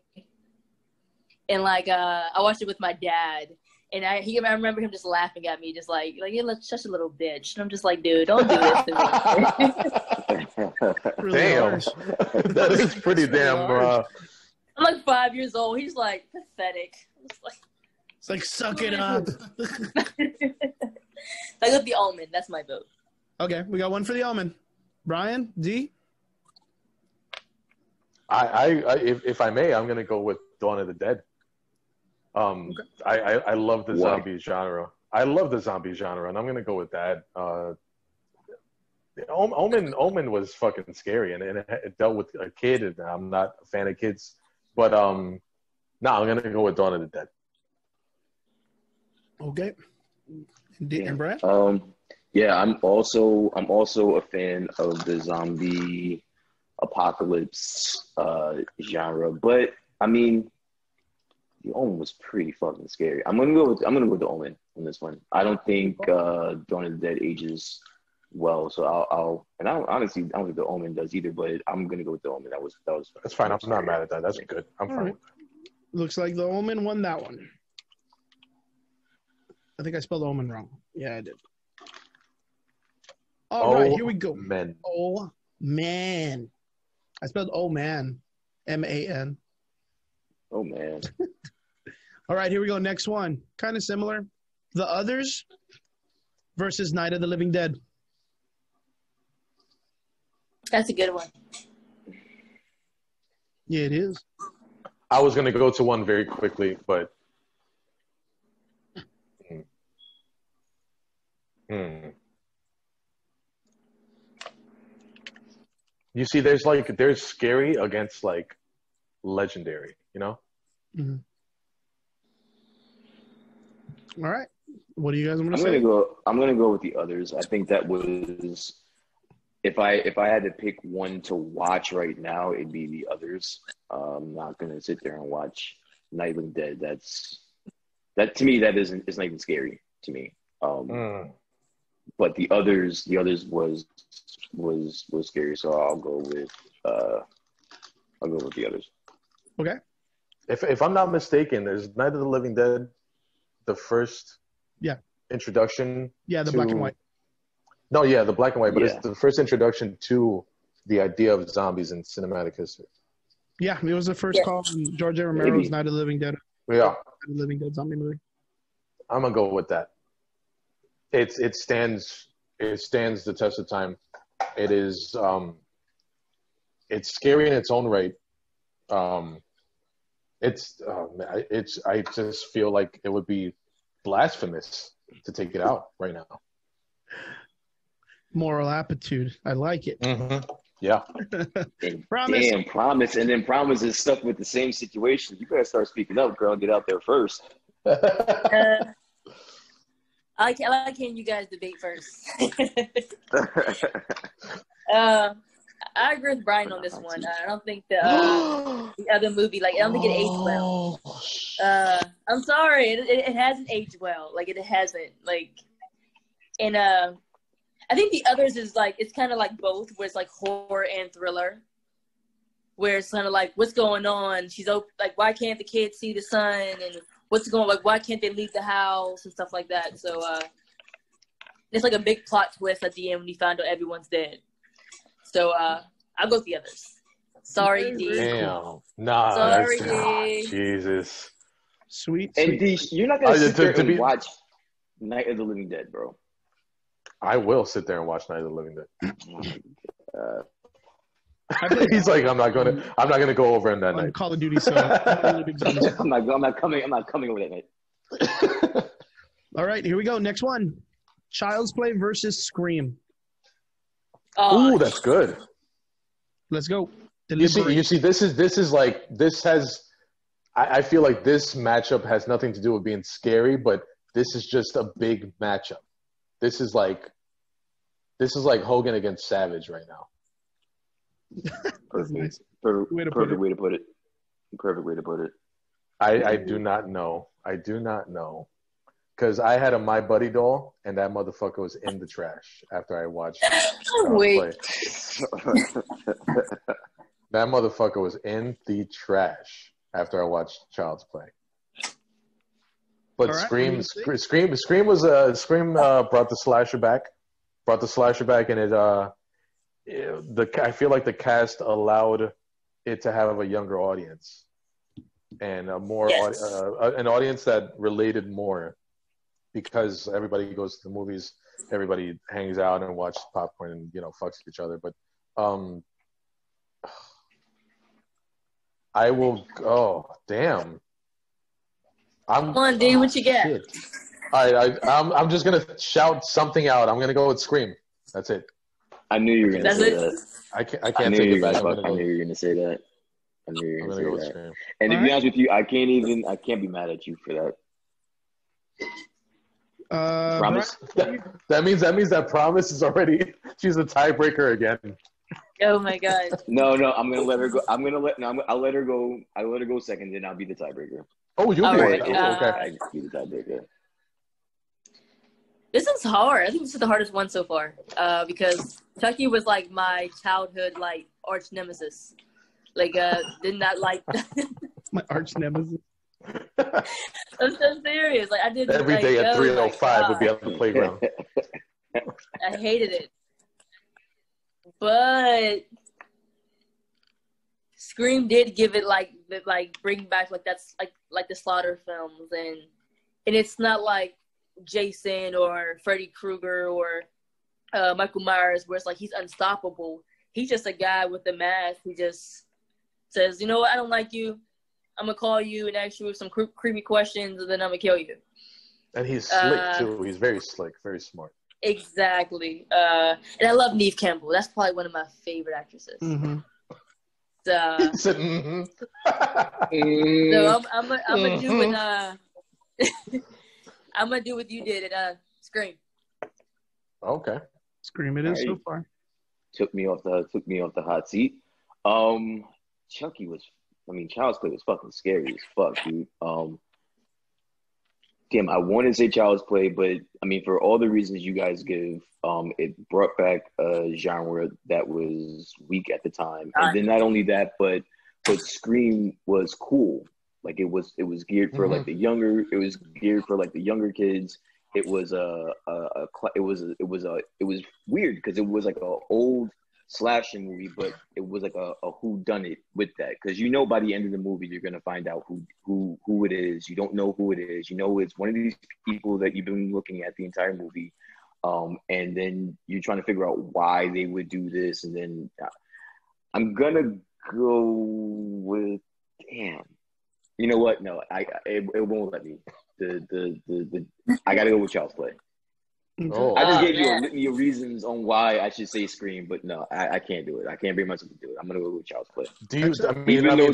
Just a question. Do you go back and watch Child's Play and you're still like as scared as you were as a kid? Maybe not as scared, but you still find it scary? I do. I will go back and watch Child's Play just to see that one scene where she wants him to talk to him, and then he wakes up and says, "You stupid bitch." Yo, I'll go just to watch that, just to watch that one part. So yes, I will. That's really good. I'm not gonna lie, that was really good. I will watch it just for that one scene. That is classic, bro. Absolutely, I love that movie. All right, let's even though it doesn't go on it. Let's I think we're getting close to the end of the first round, right? Yeah, actually, we have. Adding the one that we have next, 1, 2, 3, 4, 5, 6, 7, 8, 9, 10, and 11 left.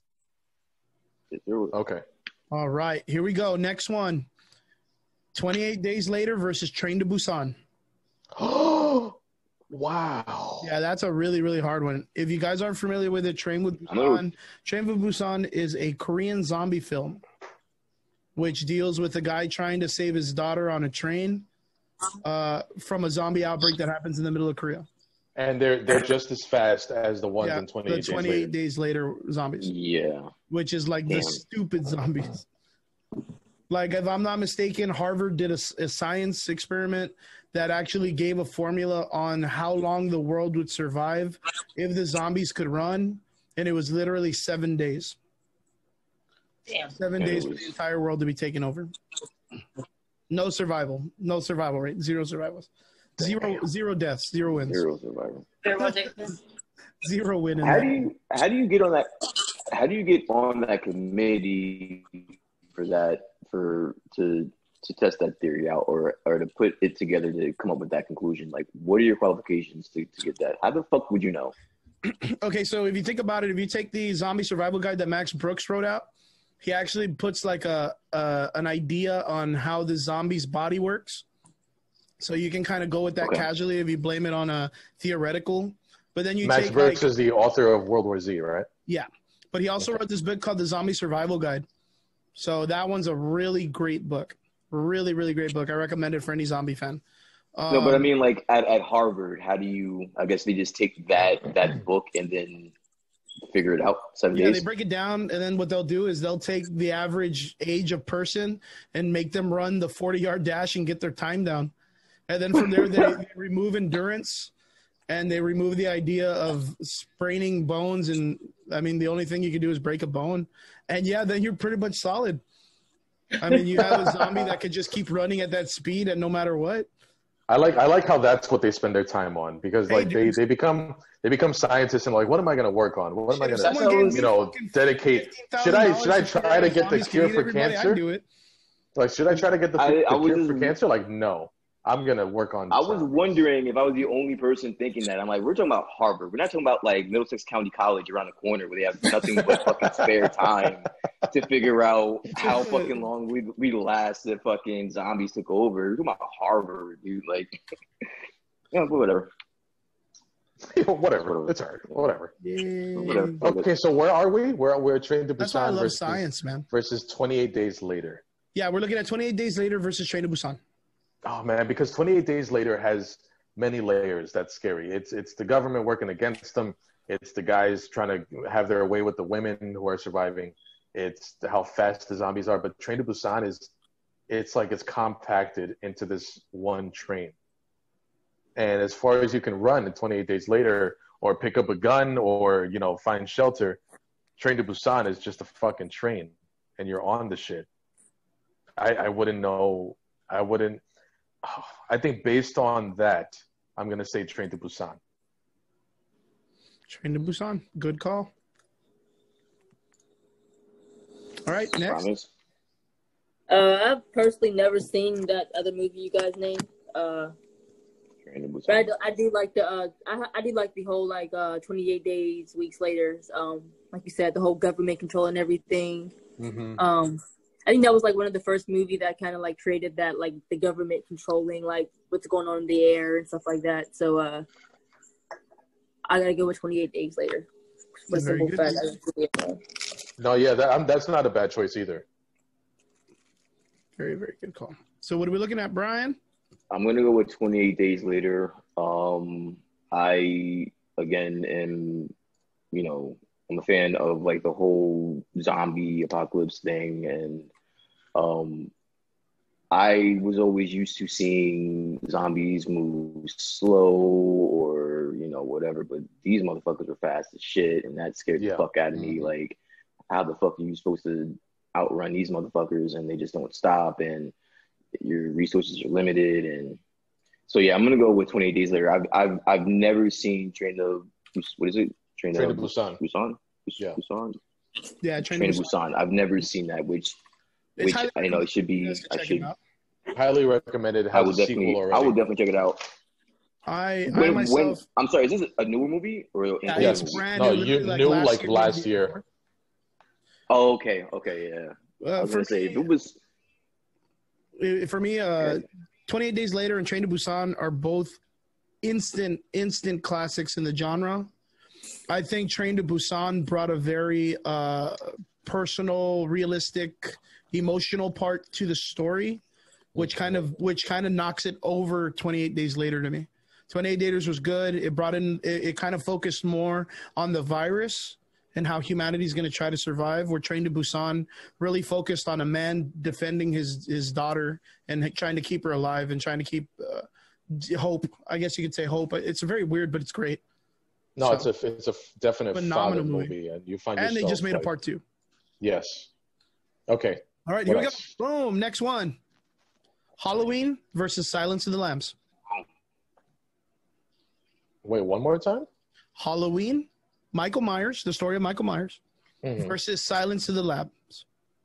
Oh. Yep. Versus the cannibal Hannibal Lecter. Hello, Clarice. I think I'll go first on this one. Personal, if you want to go.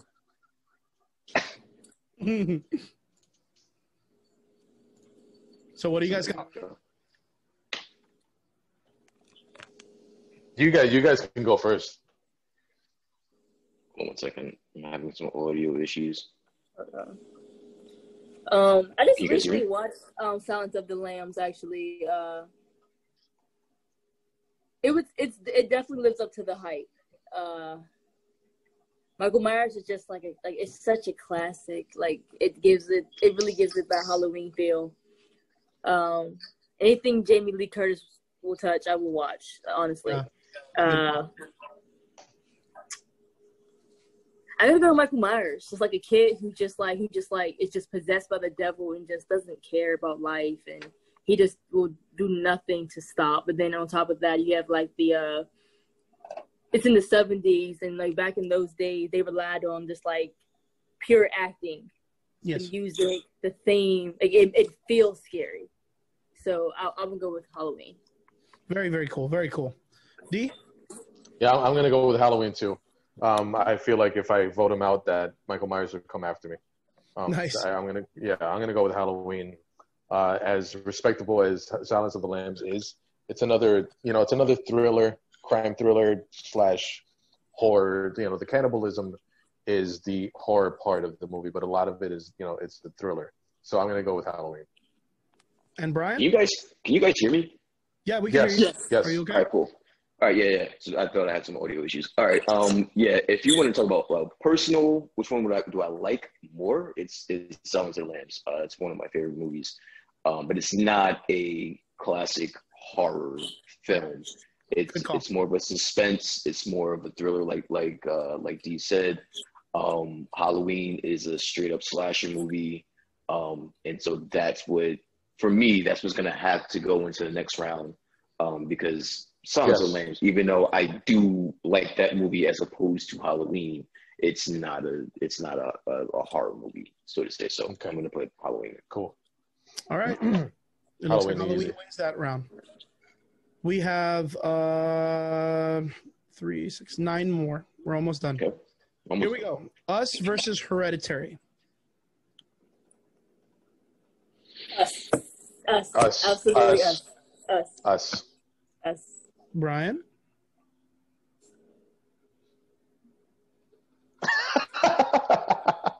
of us. Can you hear me?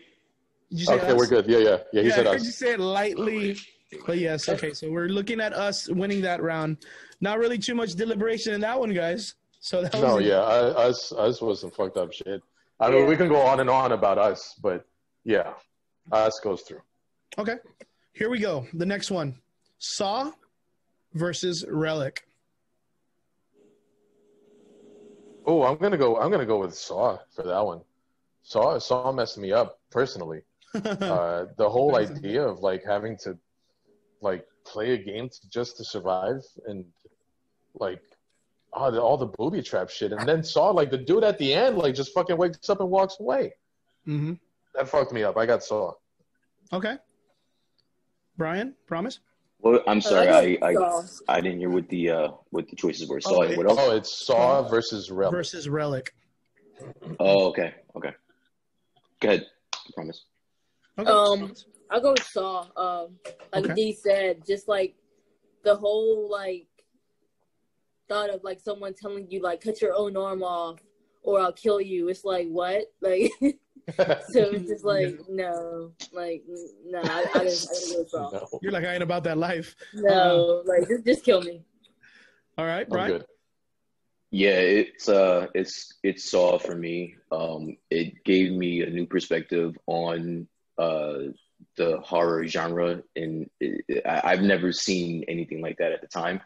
I don't know if you guys remember when Saw came out. You can go anywhere without anybody talking about it.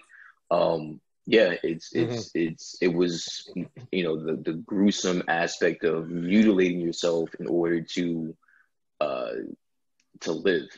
That's some scary fucking shit. You gotta in every instance you're sitting there like, yo, could I do that? Could I really do this to myself? Like and now you're in your own head and you're fucking with yourself. And then like you said at the end, come to find out the motherfucker was laying there the entire time fucking with you. So yeah, that was scary as fuck, dude. So Saw for me. All right, here we go. The next one that looks like Saw won that one. Here we go. The Thing versus Carrie.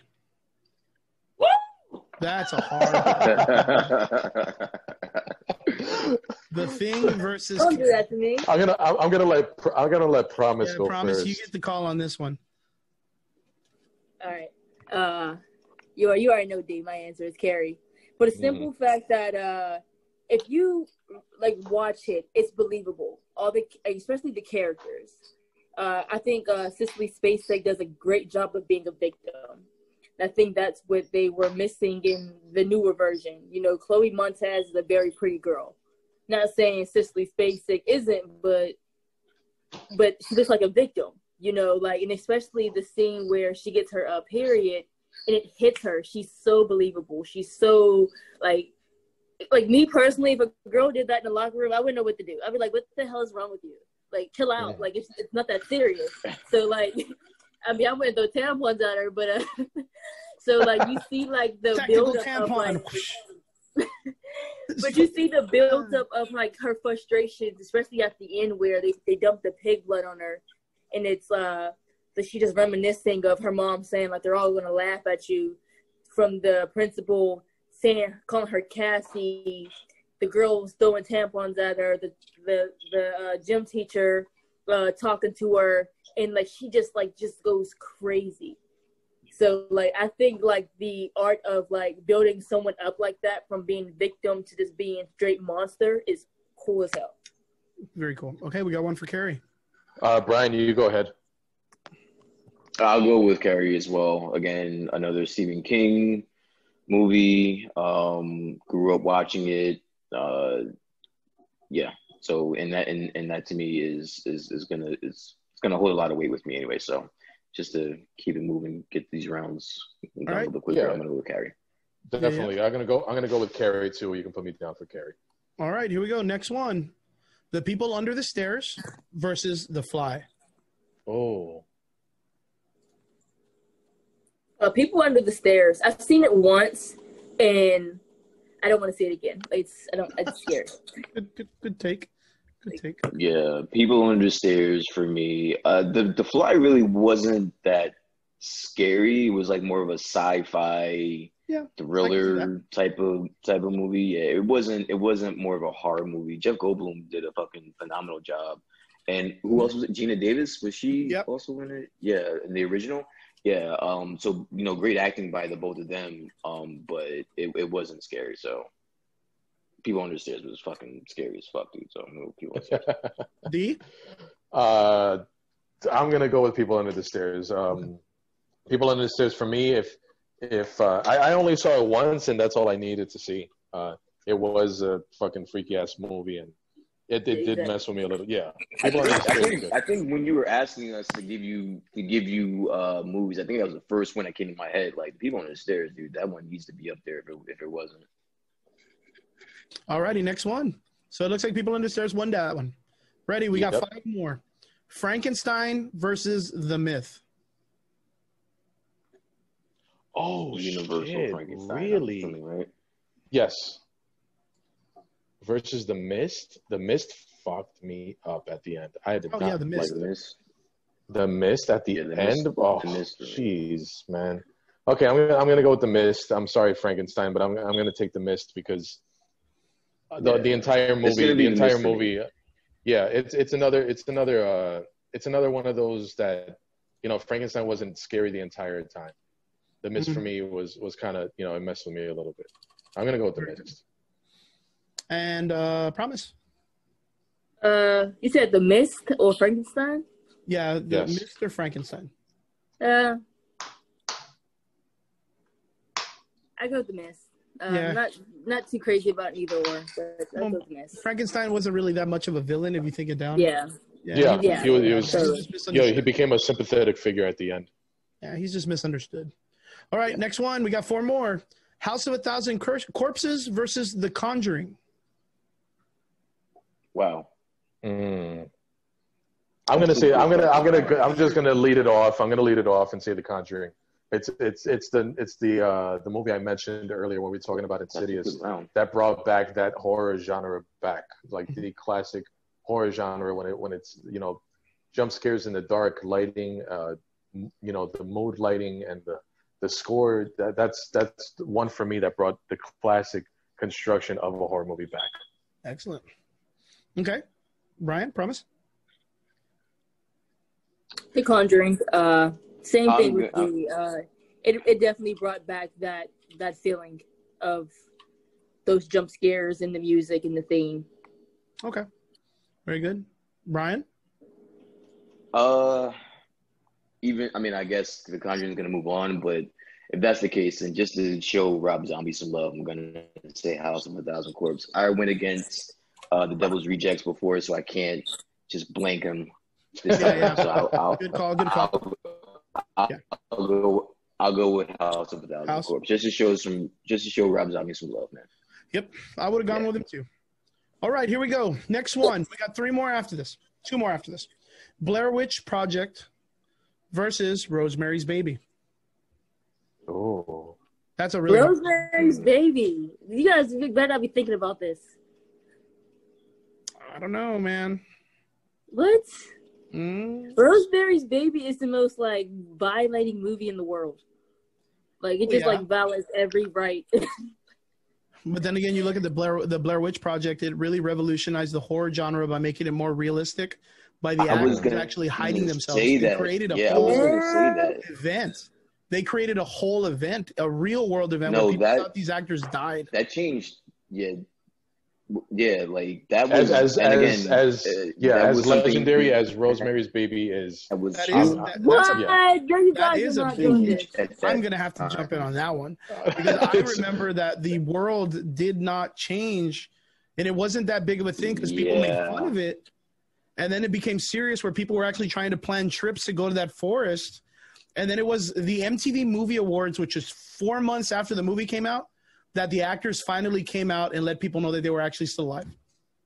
Yeah, I'm going to go Blair Witch. People thought they actually died, that the people actually died making that film. And they were hidden for that long. 4 months, and then they finally came out and accepted an award. And people were like, holy shit, that was fake? Fuck you guys, that movie sucks. But they trolled everybody. They trolled the fuck out of everybody.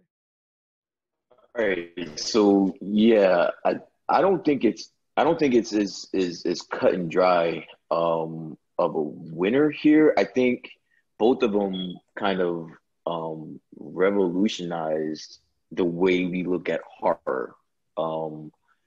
You ask some people, a lot of people say that Rosemary's Baby was the best horror movie of all time. I'm from an era where Blair Witch was something new. Like I went to the movies to see Blair Witch, and although it doesn't, I don't know if that ages well, but for the time, it was something new, it was something fresh, it was something that no one had ever seen before. It was incorporating, the whole keeping or filming things with digital cameras, and we never saw that before. So it was a really neat and cool perspective on the horror genre. I'm gonna say Rosemary's Baby because that was some devilish, cultish thing, and that was more it resonated more with me than Blair Witch. But I just think that Blair Witch does deserve a little bit more credit than what people are saying. But I'm gonna go with Rosemary's Baby. And promise, you're already in the Rosemary's Baby boat, right? Yes. I think for the simple fact that it's made in the 60s and it's still scary. There's not a lot of movies from like 50, 60 years ago that you would consider scary. Most movies have aged pretty freaking badly. And I like Blair Witch Project, but it's just not, I wasn't really scared. I think Blair Witch Project, somebody made the point that it did change shit for horror movies. And it was like, that was the first, like, is this real movie? Yeah. And the whole found footage genre that was carried on through Paranormal Activity, which moved on to the second round, right? Paranormal Activity did move on. But I do have to give it to Rosemary's Baby. Rosemary's Baby was, I feel like it was another one of the way people treated women. Like I feel like it was a metaphor for the way people treated women at the time, and it was like a trophy baby. And then just the way everybody was acting around the baby after it was born, and it was creepy, and it does, like you say, stand the test of time. I'm gonna go with the consensus. All three of us for Rosemary's Baby. Yes, sir. Yes, sir. All right, on to the next one. The Crazies versus The Exorcist. Shit. Damn it. I gotta go with The Exorcist. It's a classic. I feel like The Exorcist, without that movie, we wouldn't have like The Exorcist of like Molly or Emily or whatever we have now. Like I feel like that set like the bar. Yeah, but when you say it's a classic, I feel like we may be overusing that reason. Yeah. To be fair, really? I'm not saying I'm going against The Exorcist. I'm not saying that. Okay. I'm just saying that the Crazies, I feel like, still stands up to it. I feel like the Crazies is a good competitor for The Exorcist. The Crazies was a fucking, no pun intended, crazy ass movie. Yep. The Exorcist. A long time to get to the point, though. The Exorcist was, it would be wrong. It would be wrong for the sake of the tournament. I was going to say that's sacrilegious, dude. Like, you cannot have The Exorcist not make it into the second round. I don't give a fuck. It's got to be some type of it's got to be like some top-notch movie to get it out of here, and it's just it has to move on. It was a good matchup, but Exorcist is too big of a. It was. That was fucking Brock Lesnar and whoever the fuck else you want to put against him. That's funny. Yeah, it's got to go into the second round. All right. Okay, so we're talking The Exorcist. Mm-hmm. All right. Are we on the last matchup for our first round? We are literally on the last matchup coming. Okay. All right. So for the last call of this round comes a new and an old. And those two films are Get Out versus Cujo. That one took Brian out.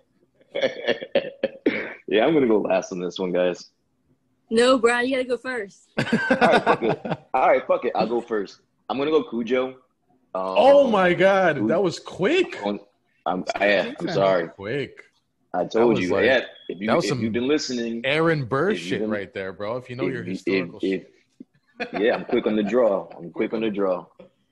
If you've been listening, I'm a Stephen King fan, and I remember we actually watched Cujo at school for my literary. You go to for my literary class / English class. It was breaking down torture, not / torture, but like foreshadowing and okay, just different parts, just different parts of a movie. And for some reason, they picked Cujo because it has a lot of, and I actually got like a breakdown of how good that movie is. And not to mention, it was a horror movie, and it's a dog, and it's just a lot of emotions were involved in it. Get Out, I liked. I really liked that, and I hate the fact that it went up against is up against Cujo. I'm pretty sure any other movie or anything around Get Out, I'm probably picking Get Out, but I'm gonna go Cujo. I'm going to fight for Get Out. Because I don't want it to leave so easily. Get Out was a social commentary / mindfuck. It says such a statement over things that are sadly still an issue after hundreds of years. And if you want to get like real modern with it, after the past 60 years since the Civil Rights movement, just the way African Americans are viewed and treated, and how being viewed and being treated can be the total opposite. Like, I want you for your athletic ability, I want you for your good looks, I want you for your lack of aging, because to be fair, black don't crack. I can say that out loud. But at the same time, African Americans are being treated so harshly. And I'm going to fight for Get Out in this year, and in a cinematic sense also. It's a beautifully made movie that says a lot about something that we need to talk more about. Very cool. Very, very cool. All right. So what do we got left? Why'd you guys do this to me? This one's the hardest one. For Get Out, I would say it's scary, but first and foremost, Black Lives Matter. Mm-hmm. But I'm gonna tell you why I'm gonna go against the Get Out, because I feel like it was scary to everyone but Black people. Like, oh shit. Okay, no, go on. Like, I want to hear this. Because like that's the reality of it. Like, you guys, I feel like people like white people, Asians, Hispanic people, they kind of finally get like the perspective of it. But in reality, this is a natural fear of us. You know, we are used for our good looks, our skin, our athletic ability, but there's so much more to that. And props to Jordan Peele for making this movie, because he kind of let people in on it in a horror, like at the fact that this is a horror movie, because this is a horrifying situation to live through. But I think Cujo, I'm going to pick Cujo for the simple fact that's a real nightmare for anyone, to be in a situation where you're just like, it's 100 degrees outside, you have a sick child who has asthma, and there's a dog who is they ain't letting you go. You're not going anywhere. And you're not going nowhere. You're not going nowhere. You're not going nowhere. And I don't know who that kid is, but I got to give him props, because I felt all of his fear. That kid was an amazing actor in that movie. Yeah. Yeah. Also, I just feel like Get Out is more of a psychological thriller. Also, that movie.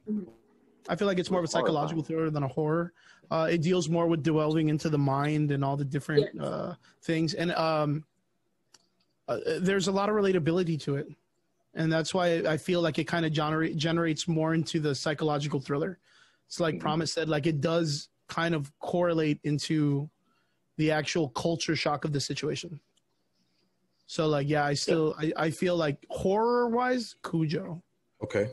Like horror, because that's like that's a fair assessment. Exactly. If you're gonna talk about a horror movie, Cujo for me has to move on, because that's a pure horror movie. Yeah. To me. The other one, great psychological thriller. Great movie though. Awesome fucking psychological. Yeah, that was a great movie. Awesome. Okay, so that'll be it for the first round. I want to thank you guys for strapping in and taking this ride with us. On the next episode, we will continue through the second round and all the way to the finals to find out which is the scariest movie ever made within the four of us. Because I don't want to get all this hate mail. I'm going to get a bunch of shit and a bunch of comments and dislikes and all that shit. These are four regular people, four regular souls, four very good-looking men and one woman, very talented people. I can go on and on with superlatives about us, but so you should. As I should. So, Miss Braxton, ladies first, where can they find you on social media? You can find me at Promise Braxton on Facebook, Promise_Braxton on Instagram, and at Braxton Promise on Twitter. All right, Mr. Chris, where can they find you on social media? Let them know where they can find your gaming also. All right, guys. You guys can find me on Facebook on The Average Boys Podcast and Crispy Plays. You can also find me on Instagram at The Average Boys Podcast, all with I think it's all one word. _ between each word, because they don't allow spaces. And also, if you want to check out our merch, it's going to be at don'tTaseMeBro.stream. That's my gamer tag. Don't tase me, bro. Don't tase me. Don't tase me, bro. And I Brian, I know you're my buddy that comes in and always helps me out in podcasts. I know you don't really have anything to promote, but if you want people to follow you, where can they follow you? Honestly, after watching The Social Dilemma, dude, I'm deleting all my shit. You're good. Good call. Good fucking. Alrighty.